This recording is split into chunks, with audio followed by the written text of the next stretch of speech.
Yo, what is good, my fellow monsters and hunters of Shear? Godsend Killer here, bringing you guys, of course, some good old Evolve Stage 2. Now, we're going to be continuing on with my Adaptations versus Original series.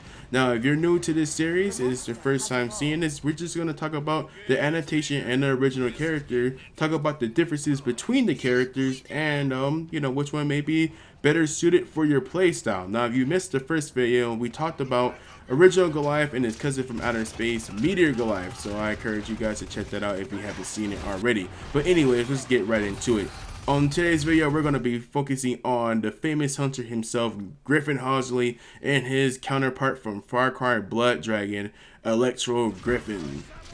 Now, even though these two characters have the same weapons as to be expected, because really one's just an adaptation, there's a lot of differences between the two characters. But before we get into the actual differences, there's one big thing I want to put up between the two characters, and that is close range versus medium range. Now, Griffin, the original Griffin can usually sit a good 40 meters away or so from the monster and keep his distance. He can harpoon from that far and be a good distance away from the monster while still being effective. Whereas Electro Griffin, he has to be a little bit more closer in order for his abilities to, or I should say his gadgets to work to his favor. So definitely want to keep that in mind, guys, when you're playing these two characters. With Original Griffin, you can kind of stay at a distance and be okay, but with Electro Griffin, you definitely have to be closer, and you will see why as we start talking about some of their gadgets.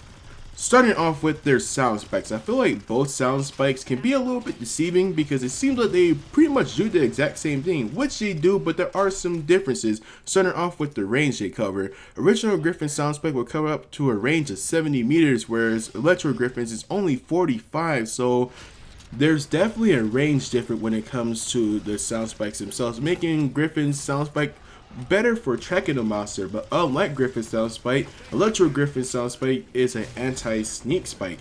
I guess sneaking spike?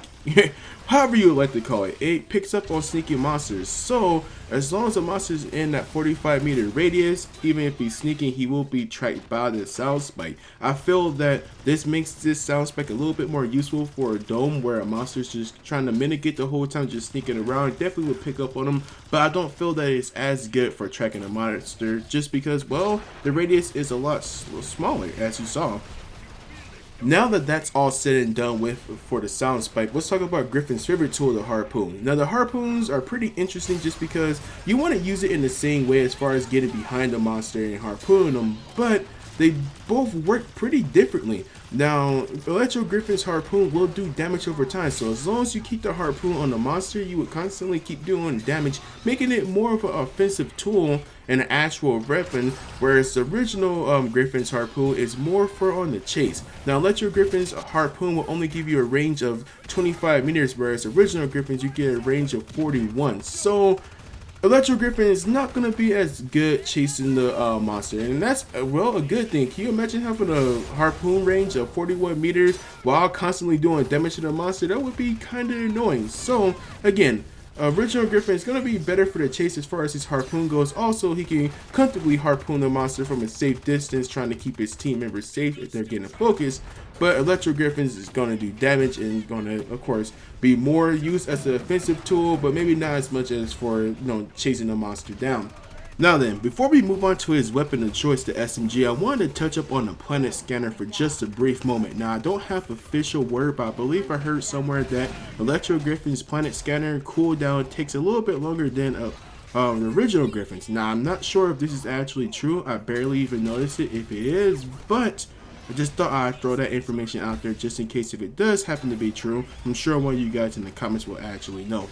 But anyways, back to the SMGs. Now, these SMGs, I will admit, look very similar, just like some of the other weapons, but they do play a lot freaking differently, and I mean a lot. Let's start off with the rounds. With Electro Griffin, you're going to have 45 rounds, whereas Original Griffin will only have 36 rounds. So you're like, hey, that's the advantage right there because you actually have more rounds to shoot. Well, you give you more rounds for a reason, and that's because, well, Electro Griffin has Stormtrooper-like accuracy, unfortunately, as you're about to see right here. Electro Griffin's SMG just has a big spread to it. No matter if you burst or tap fire or go fully automatic, it's just, you will continuously have that spread.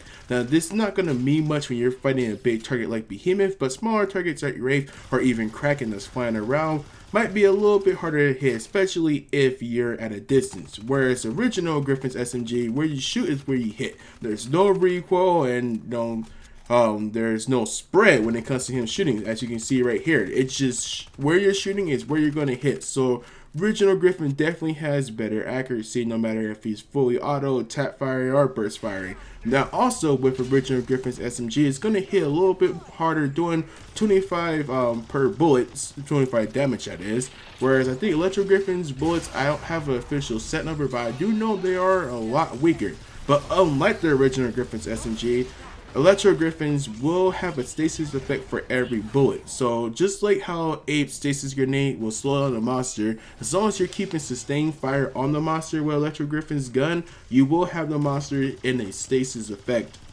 So now that that's all said and done as far as discussing the differences between the adaptation and the original and what their gadgets can do, now let me give you guys some quick little Griffin tips. Now I'm not a guy that speaks in Griffin tongues. I don't know the Griffin gospel. I'm not really a pro, but I do know little general things that might help newer players get their foot in the door. Now, let's talk about original Griffin first. Original Griffin's main damage is going to be done from his Harpoon, which I'm going to recommend you guys using a lot while in combat. His Harpoon is going to be doing even more damage than what his SMG is going to do. Because his SMG, again, it's pretty weak. It may even be the weakest gun in the Trapper category. But it does have that little bit of a stasis effect. So you want to constantly switch back and forth, because you're not going to be able to use the Harpoon all the time. So in situations where you can't use the Harpoon, switch to your SMG, shoot the monster a little bit, give him that stasis effect. But as soon as he's not focusing you, or you have an opportunity to use the Harpoon, use it. The longer you keep the Harpoon on the monster, the more damage you're going to be able to do. So just keep in mind that, again, his Harpoon is going to be his main damage dealer. As far as his sound spike goes, use it when the monster is just trying to run away. It's not as good for tracking a monster as the original Griffins, but you say you have a monster that's trying to hide while he's in a dome, he's trying to mitigate, use the sound spike. If you know the monster's in a certain area in the map, but your planet scanner's on cooldown, he may be trying to juke you, use the sound spike in that area. You know, of course, it's going to pick up the sneaking monster. You're going to know where he is. So that's really how you want to use Electro Griffin. Now, as far as the original Griffin goes, I believe his sound spike should be placed in popular feeding routes and areas you know the monster is going to have to pass through eventually. They have a 70 meter radius, so you know that it's going to pop up eventually, as long as you put the sound spikes in areas where you know the monster is going to at least have to travel through at some point. Now, as far as his gun goes, I feel his gun should be used often. It's not the strongest gun, but it's very accurate, making it easy to get headshots with. So you want to try to get as much headshots as you possibly can. Harpoon should be used on the chase, but also if a team member is being focused, like say you have your medic being focused, if he's running away from you, Harpoon the monster, give a medic a little bit of breathing room to either heal herself or to get away. Now again, those were just little general tips to kind of help newer players get their feet wet with original and Electro Griffin. I'm sure that founders already know about this stuff, but this is just for the newer guys. But anyways, hopefully you guys enjoyed this video of adaptations versus originals. I'm sorry that it took a little bit longer than it should have. It's just other things have kind of gotten in the way of it. But you know, I finally got it done, so I hope you guys enjoyed the video. If you did, please remember to leave a thumbs up. It helps more than you know. And stay tuned for the next adaptations versus originals. But until next time, you sexy monsters and hunters, take it easy. Laters.